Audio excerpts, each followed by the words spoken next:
بات نہیں ہے، حدیثوں میں بھی کافی جگہ پر آیا ہے، اس کے علاوہ قرآن میں بھی کافی جگہ پر آیا ہے اس کے بارے میں۔ ہمیں کرنا چاہیے، اللہ کا ذکر اتنا کرنا چاہیے، کیونکہ یہ دنیا ایک فانی، ایک نہ ایک دن مر جائیں گے، پر لیکن جو قبر ہے نا اس میں جا کر شیطان بھی ہمارے ساتھ ہی ہوگا۔ اب دیکھیں یہاں پر ہمیں شیطان ہے جو وسوسے ڈالتا ہے، محفلوں میں نہ جاؤ، ذکر نہ کرو، نمازیں نہ پڑھو، قرآن پاک کی تلاوت نہ کرو، پر جب قبر میں جائیں گے نا اللہ تعالیٰ ہم سے سوال جواب پوچھے گا، فرشتے ہم سے سوال جواب پوچھیں گے، تو ہم یہ کہیں گے یا اللہ پاک ہم تو تیرے ذکر میں لگتے تھے، پر لیکن شیطان تھا جو ہمیں بھڑکا دیتا تھا، ہمیں گناہوں کی طرف لے آتا تھا، پر لیکن پھر بھی اللہ تعالیٰ فرمائے گا میں نے تمہاری طرف قرآن بھیجا، نیک لوگ بھیجے، اللہ کے ولی بھیجے، حدیثیں تھی اور بھی اتنا کچھ تھا، تم شیطان کے وسوسے میں کیوں آئے؟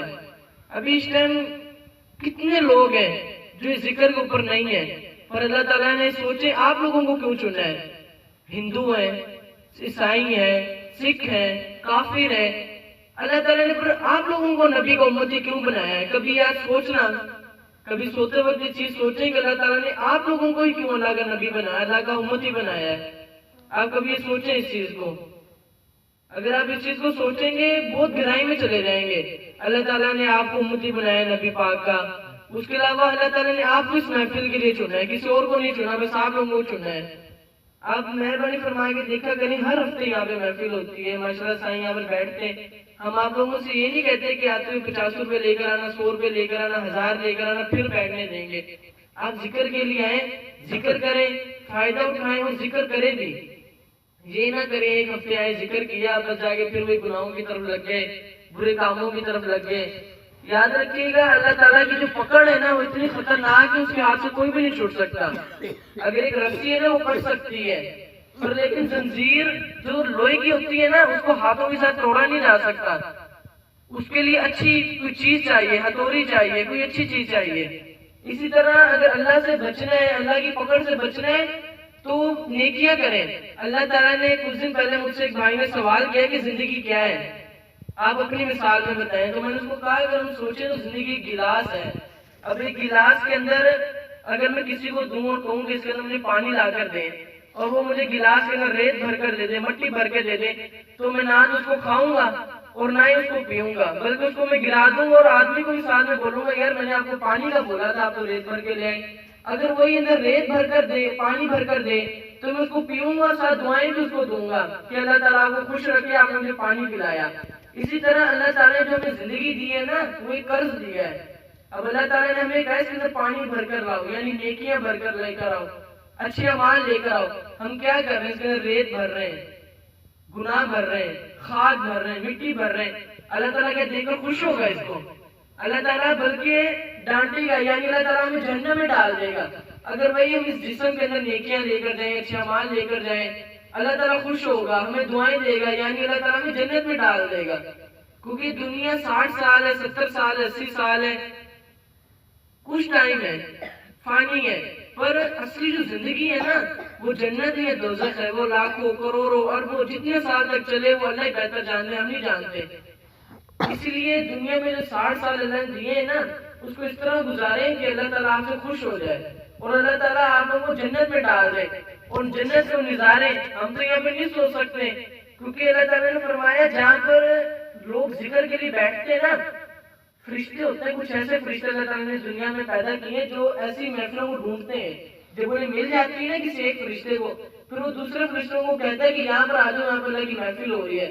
وہ سب سے پہلے کیا کرتے ہیں؟ آتے سارے اپنے پڑوں کے ساتھ اس جگہ کو ڈھک لیتے ہیں، اس سارے حصے کو جہاں پر محفل ہو رہی ہے، جہاں پہ اللہ تعالیٰ کا ذکر کیا جا رہا ہے، اور پھر اس کے بعد جب پوری محفل ہو جاتی ہے آخر میں دعا کی جاتی ہے نا وہ فرشتے بھی دعا کے ساتھ ساتھ آمین آمین کہتے ہیں۔ ہم سوچے جس دعا میں فرشتے آمین کہیں وہ دعا بھی کیسے دعا ہوگی۔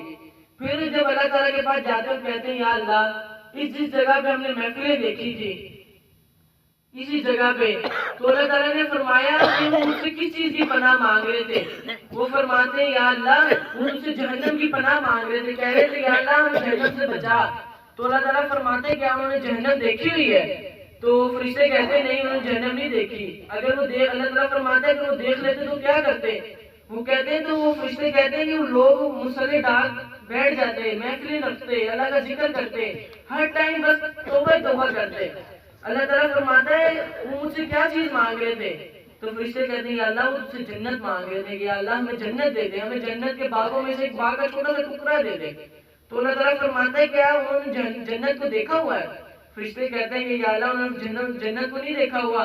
تو پھر اللہ تعالیٰ فرماتا ہے کہ اگر وہ دیکھ لیتے تو کیا کرتے؟ اللہ تعالیٰ فرشتے فرماتے ہیں کہ اگر وہ جنت کو دیکھ لیتے تو تجھ سے وہ جنت کی ہی پناہ کرتے کہ یا اللہ ہمیں جنت دے دے, ہمیں جنت دے دے. تو اللہ تعالیٰ فرماتا ہے فرشتوں تم گواہ رہنا, میں نے انہیں بخش دیا اور انہیں جنت بھی دے دی. پھر کیا ہوتا ہے کہ فرشتے کہتے ہیں یا اللہ ان میں کافی ایسے لوگ تھے جو محفل کے لیے نہیں آئے تھے, بس وہ ایک چیز دیکھنے بس ایسے ہی آئے تھے, اپنے کام سے آئے تھے پر تیرے رضا کے لیے نہیں آئے تھے. اللہ تعالیٰ فرماتا ہے فرشتے تم پھر بھی گواہ رہنا, میں نے ان کے ساتھ ان کو بھی بخش دیا. اللہ تعالیٰ یوں ہی تو نہیں 70 ماؤں سے زیادہ پیار کرتا ہے. اگر ہم کسی کے گھر جاتے رہے نا, کسی کے گھر جاتے ہیں تو ساتھ میں کوئی فروٹ لے کر جاتے ہیں, کوئی چیز پیسے دے کر آتے ہیں, اس کو خالی ہاتھ نہیں آتے. وہاں سے کسی نے دعوت کی ہے تو ہم اس کو آتے ہیں کچھ پیسے دے آئیں گے, کچھ سامان دے آئیں گے, تو خالی ہاتھ نہیں بھی جاتا ہے. یوں ہی سوچے کہ جب اللہ تعالیٰ کے آگے جائیں نا تو خالی ہاتھ نہ جائیں, کچھ نیکیاں لے کر جائیں, کچھ اعمال لے کر جائیں کہ اللہ تعالیٰ دے کر خوش ہو. کوشش کیا کریں ہر ہفتے یہاں پہ محفل ہوتی ہے, آواز نہیں آیا کریں, جتنی کوشش کرتے آپ خود بھی آئیں, اپنے دوستوں کو بھی لے گئے کہ آپ کے ایک دوست کو لانے سے وہ نیک بن جائے, اس کا ثواب آپ لوگوں کو ملے. دوستوں کو لائے, اپنے بچوں کو لے کر آئے, اپنے بھائیوں کو لے کر آئے, سب کو لے کر آئے محفل کے لیے, کیونکہ محفلیں کتنے والوں کو ملتی ہیں. ایک شاعری ہے, محبوب کی محفل کو محبوب سجاتے ہیں, آتے ہیں وہی جن کو سرکار بلاتے ہیں. اللہ تعالیٰ جس کو بلاتا ہے وہی آتا ہے. اب آپ سوچیں کہ اللہ تعالیٰ نے ہمیں بلایا ہے کہ ہم وہ کام کر بھی رہے ہیں یہاں پر آ کے, وہ ذکر کر بھی رہے ہیں, یا ہم ویسے بس خالی ہاتھ یہاں پر آ رہے ہیں. تو دیکھیں اگر یہاں پہ محفل ہو رہی تو اس کا فائدہ اٹھائیں, یہاں پہ محفلوں میں اللہ کا ذکر کریں. کسی چیز کی سمجھ نہ ہو تو پوچھ لیں کہ سائیں مجھے اس چیز کا تھوڑا مسئلہ ہے, اس چیز کا مسئلہ